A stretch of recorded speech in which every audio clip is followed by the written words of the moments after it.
All right, everybody, welcome to the Live Ultralight podcast powered by Outdoor Vitals. We have a very special guest, returning guest, Mr. Dan Becker. What's up? Yeah! Back on. Good to have you back on. It's been a minute. Happy to be here, dude. We just came off trail. We've been up hiking for a little bit, and so we're a little smelly, a little grimy. You know, if you're watching this in video form on YouTube's. I haven't brushed my teeth in 3 days. You don't brush your teeth on trail? Okay, fine. I did once. Once, really? Well, I did once. I did once yesterday, but not today. Yeah. Okay. We'll see. We'll stick with that story. But for those of you that don't know who Dan Becker is, he's just the biggest thing to happen to backpacking on YouTube in a while. So, dear Lord. So we're happy to have him, and we're gonna pick his brain here for a minute. I'm gonna mess this mic just a little bit, but so background on you, just so the people that if they don't know you, I don't know how they wouldn't. I know you get recognized everywhere you go, but. You're in that celebrity status now, but you were not a lifetime backpacker. Nope. And now you are a lifetime backpacker with a big following on YouTube. So how the heck did you get started on, I think we covered this in the first one, but real brief, how did you get back into backpacking? So I probably, 2014, 15, I started backpacking. Some buddies of mine just decided that we wanted to do something really manly and go live in the woods for a few days with nothing but stuff in a backpack.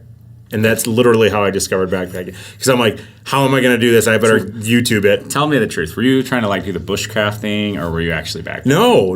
It was just like, we were like Survivor Man. Like, this is cool. Let's live off the land. And catch some fish. Yeah, no, it was like, let's skin some squirrel. I had no idea what a mountain house meal was. And then, that was it. It was just literally... we did that, and I was like, holy cow, this is amazing. I want to keep doing this. And I just kept doing it. Yeah. What was amazing now? I don't know. It was just the experience of being there and being able to be in a environment that you can only get to if you hike to it and be actually comfortable and then enjoy it too. Like, nobody's doing this. Like, at least in Wisconsin, it's pretty rare. So yeah. And then after you started to backpack more often, suddenly you started to record some things. Yes. Why would you start recording things? Like what was? Well, it was a couple years had gone by, and I was hammock camping, but I was super claustrophobic in a hammock. And I went on YouTube to try to figure out how to not be claustrophobic in a hammock. And there was nothing on YouTube about how to not be claustrophobic in a hammock. So I'm like, I got to try to figure this out. Is that because you were the only one? I was probably the only one, yes. Nobody else is claustrophobic. I was claustrophobic in a tent for a while too. But anyway, so I kind of figured it out, and I thought, people probably want to know how I did this, and made a video, and I put it online. I thought nothing of it. And I came back a few days later, and I was like, somebody watched this. Okay. Let's make another video, and then that was it. Was your first video like just your hands? No. You know what I did was I did like a little metal desk lamp. I just kind of turned it up towards my face. I grabbed a little point and shoot camera, set it down there like this, and I was just like, "Hi, my name is Dan Becker." And that was it. It was the worst video ever. Do not go back to my channel and watch it, please. Challenge accepted. Yeah. So you had that, people started watching it, but you kept creating. I think that's maybe one of the things I want to dig on here is what's your reason behind creating? Because one thing about creating is it's not easy. No. You will get ridiculed. Yes. Oh my gosh. You will get fans, but you will get ridiculed. Yeah. And to describe, because at this time, you've got a full-time job, you got a family, but you're going to put some time into creating these additional videos now. So why were you continuing to do it? Well, I don't know. I just realized that people were subscribing and watching, and I just thought, honestly, internally, I just thought if there's a chance of this becoming something that maybe could potentially be, good. Had you followed other channels to have an idea of what could happen? Yeah, totally. I followed other channels, and I just thought, let me just try this, and I did. I didn't tell anybody I had a YouTube channel. I did not even tell my wife. My wife, nobody knew for probably 2 months. So where were you filming You're hiding in the basement. Wife doesn't know. Well, I worked from home. Okay. And so my wife would go to work. My kids were at school. I would bust out these crappy like lights that I bought off of Amazon. And I told my wife Cowboy Studio Yeah, lights. I told my wife I bought them from like my son to like stream playing video games. This total lie. They were for me and you too. And then I'd like film a video really super fast, like in my living room. And I'd tear everything down and I'd look at the clock. Okay, she can go in 20 minutes. And then I'd get back upstairs and, I'm selling insurance, honey. Because that was what I did. And that's literally what I did for... And then it was... Yeah, go ahead. Oh, no. No, it was like a year later. Or my son found the laptop open.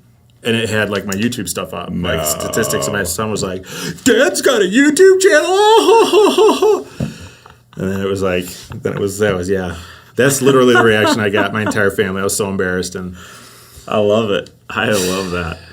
So you kept creating. You're continuing to get views. You're probably getting some reinforcement there. But as you started to create, I'm sure after you got through like 5 or 10 videos, you're probably like, what's my thing, right? Like, what am I creating for, right? Yes, yeah. Well, I was just trying to create what I saw other creators do. Like, I didn't know. So I would go to the big backpacking channels and I would look at their biggest viewed videos and I'd be like, oh, that worked. I wonder if I could make a similar video. And that's literally what I did for like the first year.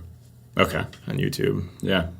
And at some point, maybe you had a switch where I feel like there's probably a little more authenticity of like you saying like, this is how I'm going to do it. This is what I'm going to do. This is my purpose, right? Totally. Yep. I realized that if I'm going to stand out, I can't be a copycat. I just have to be me. Like sooner or later, when you have enough people watching your channel, they'll figure it out. They get to know you. They're like, oh, he's just filming in his backyard. I mean, come on. So I was just like, well, I guess I'm telling people I'm filming in my backyard. So I film videos in my backyard about backpacking. Okay, get over it. When you gotta do a freaking video a week, that's just how it happens. Okay. That literally get millions of views. So yeah it works, right? Yeah, it works. It does work because now I'm backpack. I did backpack, but you can't backpack every week with a family and a job. It's like, but you got to put out a video a week or YouTube doesn't like you. So that's just how it works. Yeah, it's a tough dynamic, which is why we have gone through spouts where we film a whole lot with this backdrop here behind us. I know that well. Yeah. So, I would say one of the strong points I see in you is your authenticity, right? Because there's a lot of people who are just they're going to try to talk from a position of authority when maybe they're new, or also they're going to overestimate the things that they do. They're going to just kind of build themselves up. Yeah. Right. And one of the things that I feel like people value in you is that you lean into who you are very well. You're just like, yeah, I don't really do 20-mile days, like, or I backpack this far, or you know what, like one of your biggest standout videos that probably a lot of people have heard or seen is the video that's I quit ultralight backpacking. Yep. Now that's blasphemy. We're on the Live Ultralight podcast, but it's authentic and very to the point. And if you watch the video, it's not that he hates ultralight backpacking per se of like lightweight gear and performance gear. There's a whole nother story behind it, but it's very authentic that you lean into that and say, you know what, like I take a seat backpacking, right, don't ridicule me or whatever. Like that's just me, or I film in my backyard. Yeah. Like when you leaned into that, what do you feel like your purpose was or what did you hope to inspire? Yeah. So I realized, because coming into the backpacking world, you have this like, I don't know. It was just, I was worried that everybody watching had this big expectation on me. Like, totally, you have to be this like ultra backpacker who's a triple crowner and travels like the world and backpacks all and summited Mount Everest and all this thing. And I'm just like, you know what? There's a whole lot more people out there than that. And I bet you there's a lot of just average dads, kind of like me, that they just want to figure out even how to do it. And I just leaned into that. I was just like, dude, I'm just going to, because that's exactly who I was and still am. Like I learn every time I go. People think I'm an expert. Maybe I am to some people, but I am no expert compared to a lot of other people. So I learn as I go, and I just try to make it as easy and also entertaining as humanly possible so that people will sit through video and feel like, oh, if that guy can do it, and he's 44 and slightly overweight, Yes. What was the pause there? That was comedic. That was comedic effect. Dan, then I can do good. it. You look good, Dan. And you can backpack, and you do that. I love this topic because I think it's something that I've also felt, right? Yeah.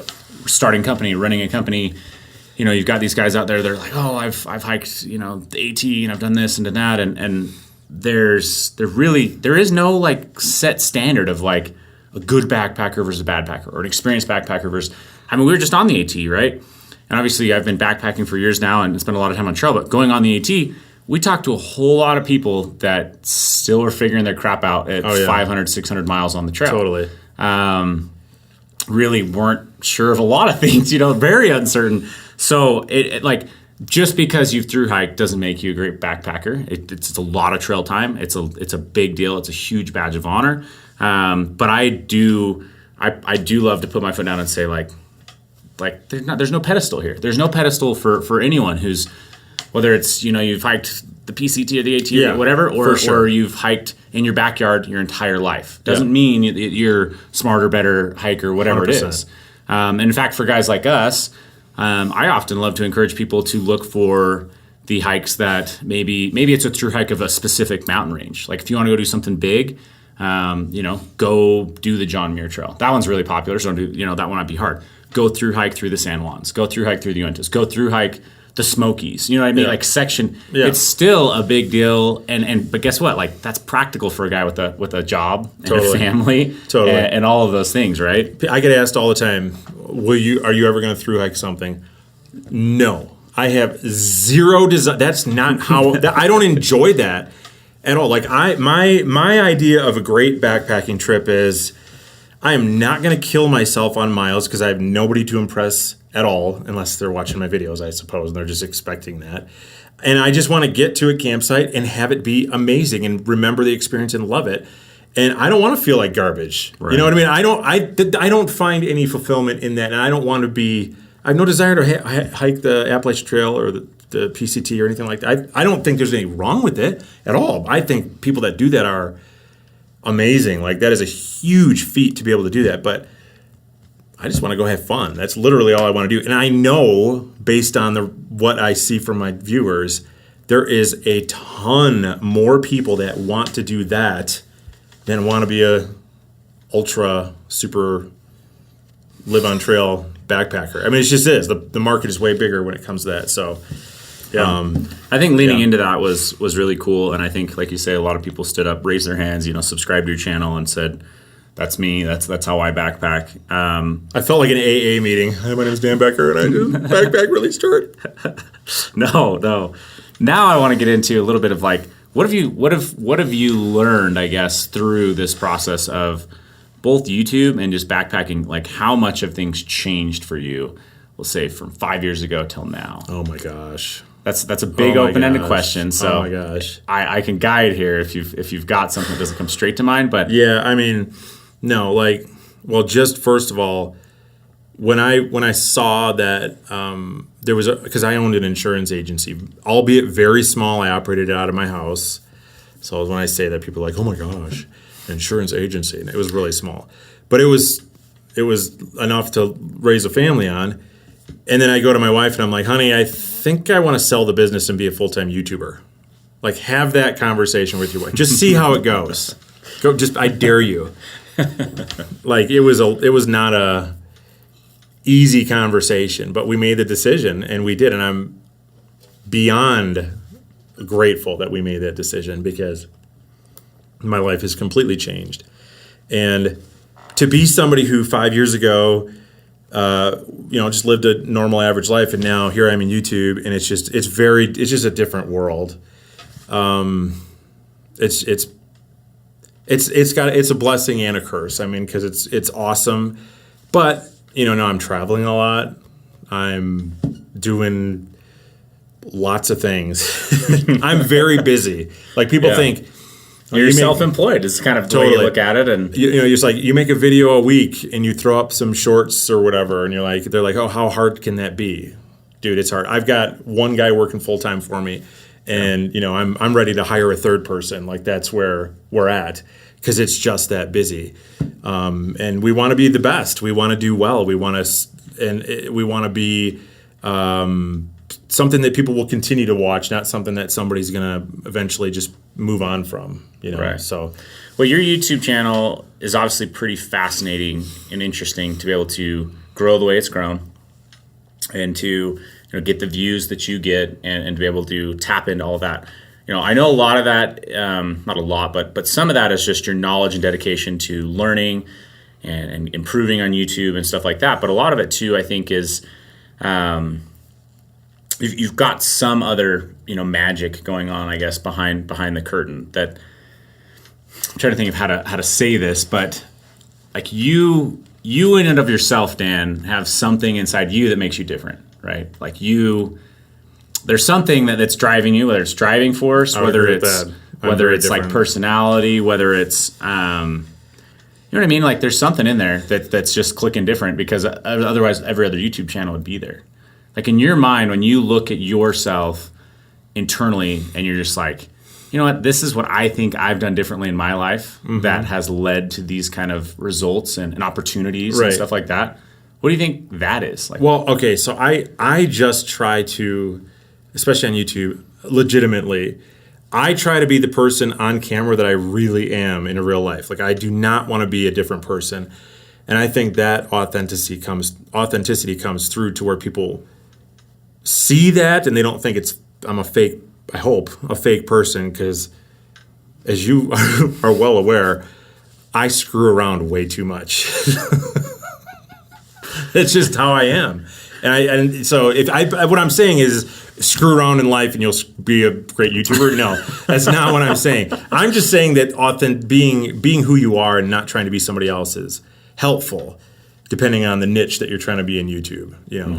I mean, there's other niches that you can totally screw around and pretend to be somebody else, whatever. But in this world, I feel like if they're trying to learn something and you're telling them how to backpack, but you're just like faking it somehow, then you're just This year, you've had a couple, I think 2 videos at least, that have broken 1 million views. One is over 2 million, I think. And it's 6 mistakes most beginning backpackers make, for sleeping outdoors. With their sleep system. Yep. Yeah. Tell me a little bit about like what led you to make a video like that. And like, oh my gosh. So I'm very good at stealing ideas. So I stole this idea. It was from Devin, actually, of Backcountry Exposure. He made a video, something similar about mistakes, and I looked at his channel. It did really well. So I messaged him. I'm like, bro, I'm just letting you know I'm stealing your idea. He's like, oh, yeah, go ahead. And that's all I did. And I literally thought nothing of it. Like, right. I don't ever write a script. I write, like, bullet points, like the 5 topics I want to talk about. Right. And then Emmett or whoever's filming me is usually super frustrated by that, because that's not how they operate. And I'm like, bro, trust me, turn on the camera. I will think of something when you do. And then I just start talking. And so we just made that video, and it just happened to be about a topic that I was familiar with. And I think that maybe, I don't know. I think that is actually part of what made that video so successful, is you have gone from, in 2014 or whenever you started backpacking, like that level of sleep to this level of sleep now, right? Yes. Through a lot of nights in the backcountry, through a lot of gear. I mean, I don't know how much gear you have, but it's got to be about a garage full now at a minimum. It's not right how much gear I have. And I know you give away a lot of it. I do. I gave away something on this trip, didn't I? Did I not? He did. He's a very generous soul, actually. He makes me look bad sometimes to my team members, He's actually a terrible person. I'm just kidding.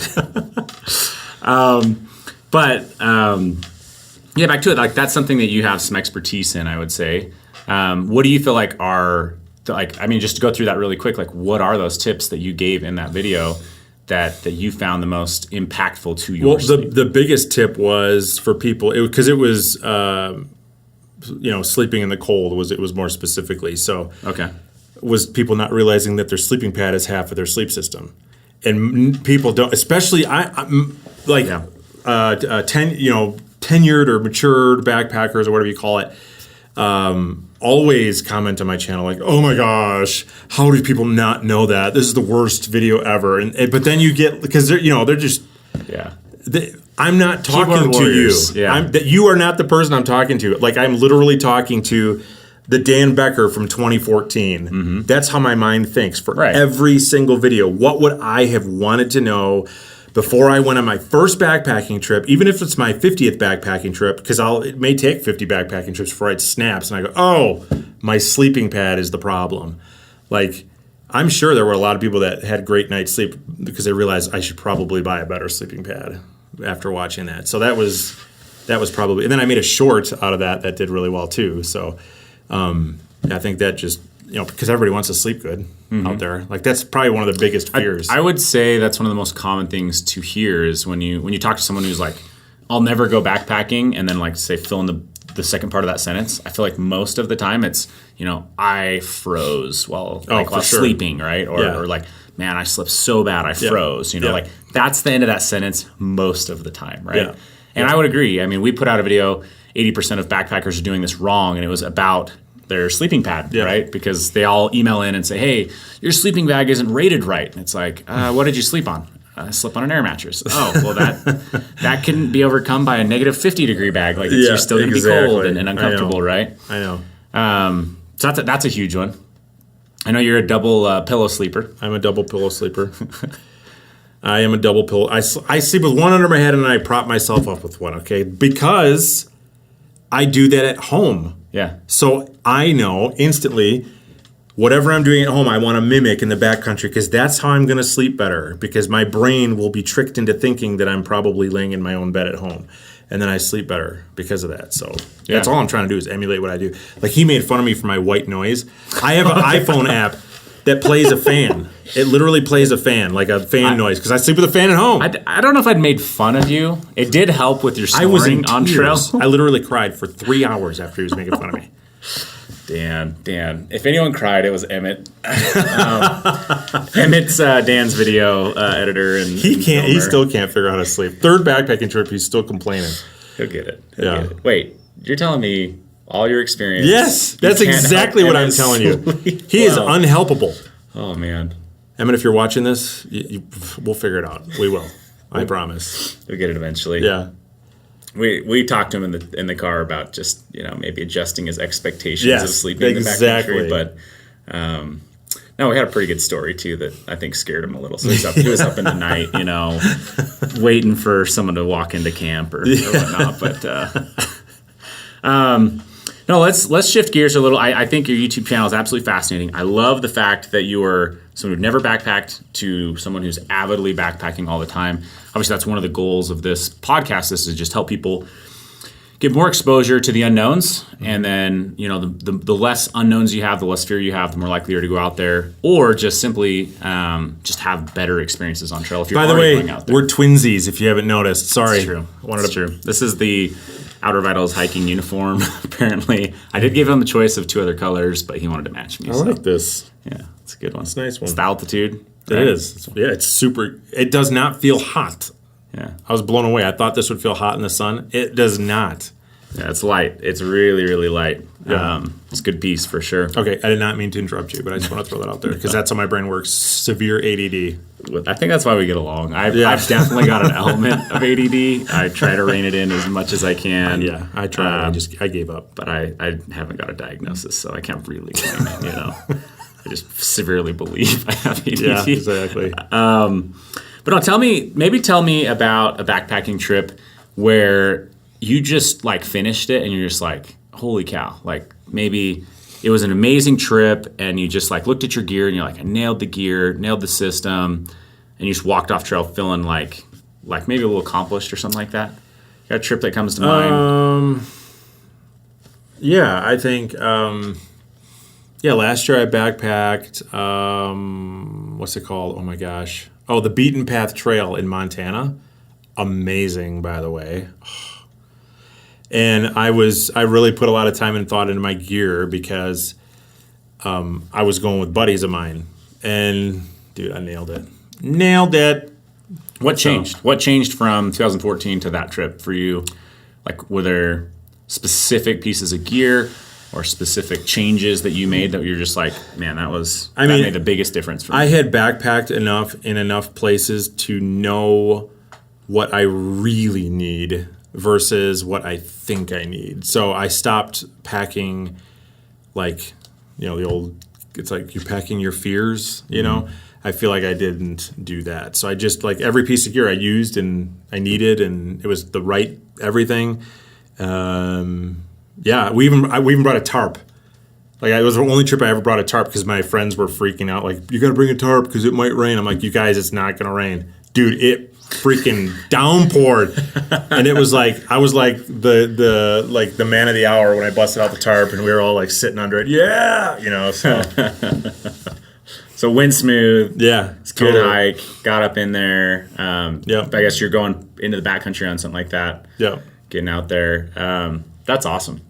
Yeah. Okay. I don't know, man. We've been on trail. Maybe let's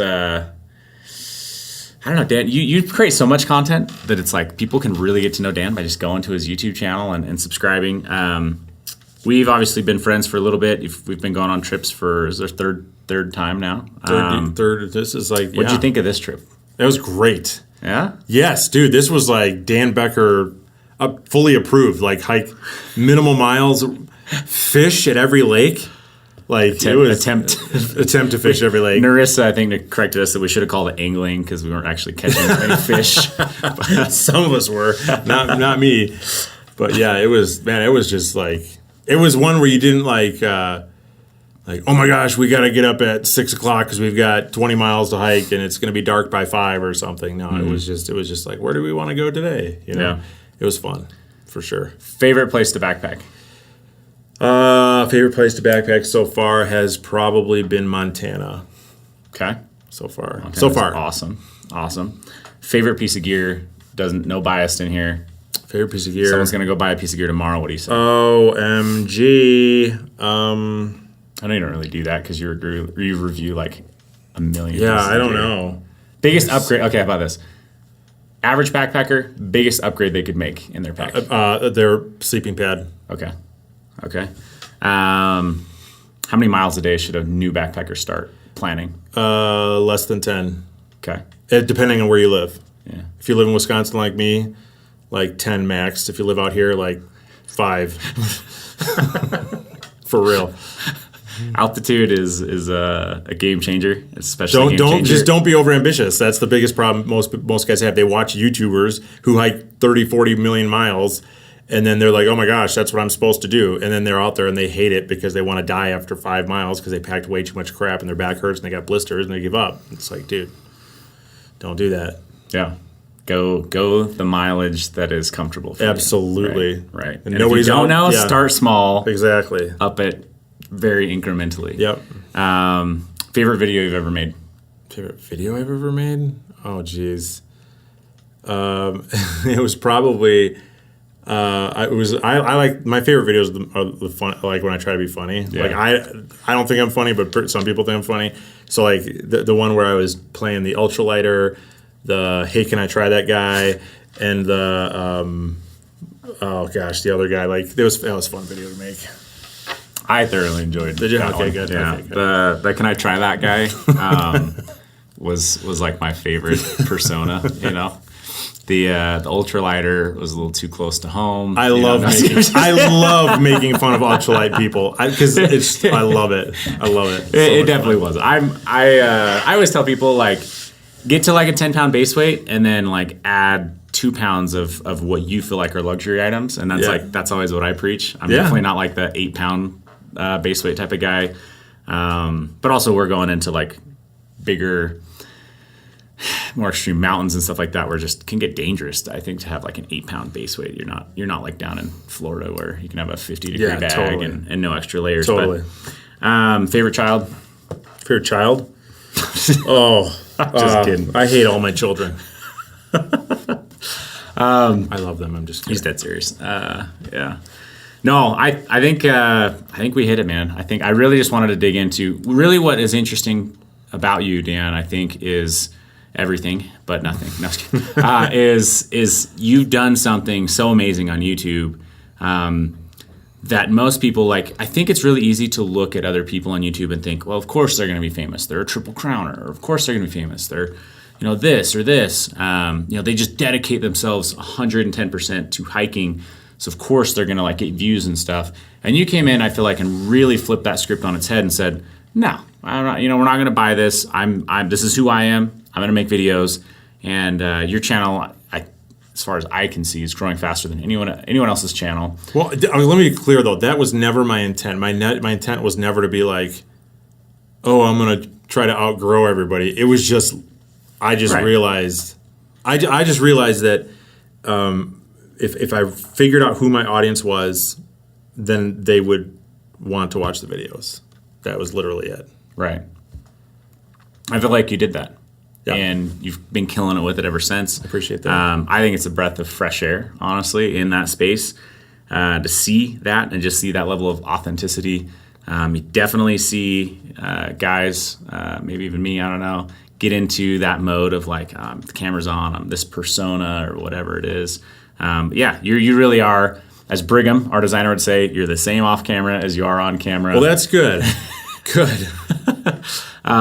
Which is awesome, I think, to see it and speaks a lot. But it's fascinating what you're doing. We'll keep watching it. Definitely invite everyone to go over and subscribe to Dan's channel. Do it. And go check out that video of 6 mistakes for sleeping outdoors that new backpackers make. Something like that. Let's do it. It's great. It's a great actually title. I just slaughtered it. But it was a terrible.